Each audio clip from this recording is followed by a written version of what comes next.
আসসালামু আলাইকুম। কেমন আছেন সবাই? আশা করি ভালো আছেন। আলহামদুলিল্লাহ আমিও ভালো আছি। তো আজকের যে বিষয় সেটা হলো পর্তুগাল D1 ভিসা, যেটাকে ন্যাশনাল ভিসা বলে। তো আজকের আলোচনার মূল বিষয় হলো পর্তুগালে আপনি যে D1 ভিসা নিয়ে যাচ্ছেন সেটা কতটুকু কার্যকর এবং সেখানে যেয়ে আপনি কি কাজ পাবেন কি না, নাকি এয়ারপোর্ট থেকে আপনি ব্যাক করে চলে আসবেন সে বিষয়ে আলোচনা করব। তো যারা যারা আমার চ্যানেলটি সাবস্ক্রাইব করেন নাই অবশ্যই সাবস্ক্রাইব করবেন। আর যদি কোনো প্রশ্ন থাকে অবশ্যই আমার ফেসবুক লিংক দেওয়া আছে, সেখানে আমার মেসেঞ্জারে আমাকে নক করবেন। আমার ডিসক্রিপশন বক্সের নিচে দেওয়া আছে আমার ইমেল এবং ফেসবুক লিংক। ধন্যবাদ। তো প্রথমে আমি বলবো, আপনারা যারা আপনাদের এজেন্সি বা ফ্যামিলির মাধ্যমে বা আপনাদের ভাই আত্মীয় স্বজনের মাধ্যমে ভিসা করাই নিচ্ছেন, আপনারা প্রথমে অবশ্যই বলবেন যে ওইখানে যাওয়ার পর কাজে জয়েন দেওয়ার পর আপনি সম্পূর্ণ টাকা পেমেন্ট করবেন। এখন কেন?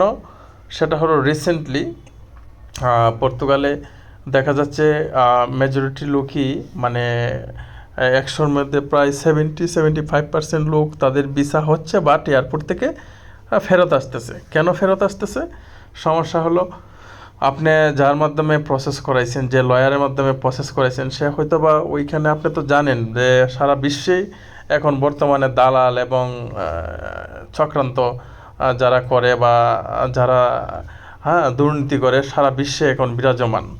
তো সুতরাং ওইখানে দেখা গেল আপনাকে একটা ফেক কোম্পানি, যেটার এক্সপায়ার ডেট নেয় এবং ওই কোম্পানির কোনো ট্যাক্স দিচ্ছে না সরকারকে পর্তুগালের, বা ওই কোম্পানিতে আপনি যে যাবেন ওই কোম্পানি একটা রিকগনাইজ কোম্পানি না এবং একটা নর্মাল কোম্পানি। হয়তো বা এই কোম্পানির মালিক লয়ার এবং প্রশাসনের মাধ্যমে দালাল ঘুষকে এবং দুর্নীতিভাবে আপনাকে ভিসাটা করাই দিল। হ্যাঁ, আপনি তো সেটা বুঝতে পারেন নাই। আপনি সেখানে যাবেন, ভাববেন কাজ করবেন, কিন্তু দেখা গেল আপনি ওইখানে যাওয়ার পর, মানে আপনি পর্তুগালে ল্যান্ড হওয়ার পরেই আপনাকে ইমিগ্রেশন পুলিশ আপনাকে যদি পাসপোর্ট চেক করে, অবশ্যই তো পাসপোর্ট চেক করবে। তো চেক করার পরে আপনি যে কোম্পানির রিসিভ করার কথা, সে তাকে ফোন করলো, সে আসলো না।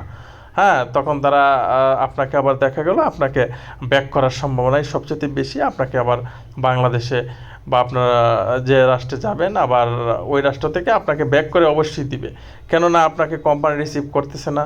তো সুতরাং আপনাকে ব্যাক করার সম্ভাবনাই সবচেয়ে বেশি। সুতরাং আপনারা আপনাদের আত্মীয় স্বজন বা এজেন্সির মাধ্যমে যারা যাবেন অবশ্যই আপনারা ক্লিয়ার করে নেবেন যে আপনি ওইখানে কাজে জয়েন দেওয়ার পরে আপনাকে 70 বা 50% টাকা পেমেন্ট করলেন, বাকি টাকা ওইখানে যাওয়ার পর পেমেন্ট করবেন। সেই বিষয়টি ক্লিয়ার করে নেবেন। তো ধন্যবাদ সবাইকে। যদি কোনো প্রশ্ন থাকে অবশ্যই আমাকে ইমেল করবেন, আমার ফেসবুক লিংক আছে, সেখানে ঢুকে মেসেঞ্জারে নক করবেন। আসসালামু আলাইকুম।